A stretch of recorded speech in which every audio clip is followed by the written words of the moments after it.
35, 36, 37ನೇ ಕವನ.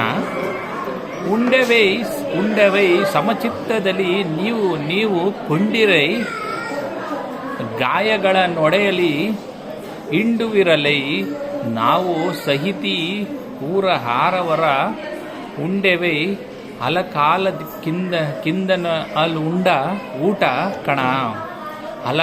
ಹಲ ಕಾಲದಿಂದ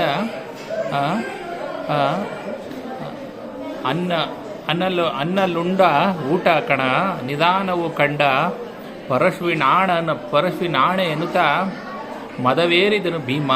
ಅಂದರೆ ನಾನು ಸಮಾಧಾನ ಮನಸ್ಸಿನಿಂದ ಊಟ ಮಾಡುತ್ತಿರುವಾಗಲೇ ನೀವು ನನ್ನನ್ನು ಘಾತಿಸಿದಿರಿ. ನಮ್ಮ ಸಹಿತ ಈ ಊರಿನ ಬ್ರಾಹ್ಮಣರನ್ನು ಹಿಂಡಿ ಹಾಕುತ್ತಿರುವಿರಲ್ಲವೇ.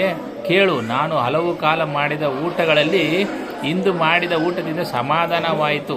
ಶಿವನಾಣೆ ಇಡುತ್ತಿದ್ದೇನೆ ಎಂದು ಭೀಮನು ಹೇಳಿ ಮದವೇರಿ ಯುದ್ಧಕ್ಕೆ ನಿಂತನು. ಘಾತಿಗೊಳ್ಳದ ಮುನ್ನ ಪವನಜ ನೊತ್ತಿಕೊಟ್ಟನು ತನ್ನ ಹೆಗ್ಗಳ ನಾತನೀತನು ಮುಳಿದ ಬಳಿಕ ಇವನೇನೆನ್ನ ಮಾಡುವನೋ ಈತನೆದ್ದನು ಗಜರಿ ಈ ಬಳಿಕನು ಉಳಿದ ಆನಿರದನು ಸುರಾರಿಯ ವಾತಜನ ಹೊರಟೆಗೆ ಕೊರಳಲು ಅಲುಕಿದಿದು ವಾಸುಕಿಯ. ಅಂದರೆ ಭೀಮನು ಸಮಾಧಾನದಿಂದಲೇ ರಾಕ್ಷಸನನ್ನು ಒಯ್ದನು. ಇವನು ಕೋಪಗೊಂಡರೆ ಏನಾಗಬಹುದೋ ಎಂದು ರಾಕ್ಷಸನು ಚಿಂತಿಸಿದನು. ಅವನು ಗರ್ಜಿಸಿ ಎದ್ದನು. ಭೀಮನೂ ಇದಿರಾದನು. ರಾಕ್ಷಸನ ಭೀಮನ ತುಳಿತಕ್ಕೆ ಆದಿಶೇಷನ ಕೊರಳು ಉಳುಕಿತು.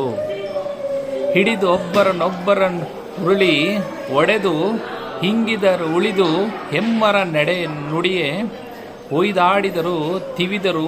ತೋಳ ಬಲುಹಿನಲ್ಲಿ ಕೊಡಹಿದನು ಕಲಿ ಭೀಮನವನು ಅಗ್ಗಡದ ಸತ್ವದೊಳೊಂಡು ಕೂಳಿನ ಕಡುಹ ತೋರೆಂದರಲಿ ತುಡುಕಿದನು ಆನಂದನನ.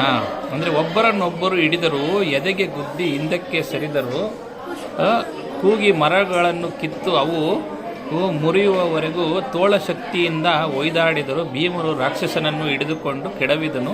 ಅವನು ತಪ್ಪಿಸಿಕೊಂಡು ಉಂಡ ಕೋಳಿನ ಶಕ್ತಿಯನ್ನು ತೋರಿಸಿ ಎನ್ನುತ್ತಾ ಭೀಮನು ಮೇಲೆ ನುಗ್ಗಿದನು. ಧನ್ಯವಾದಗಳು.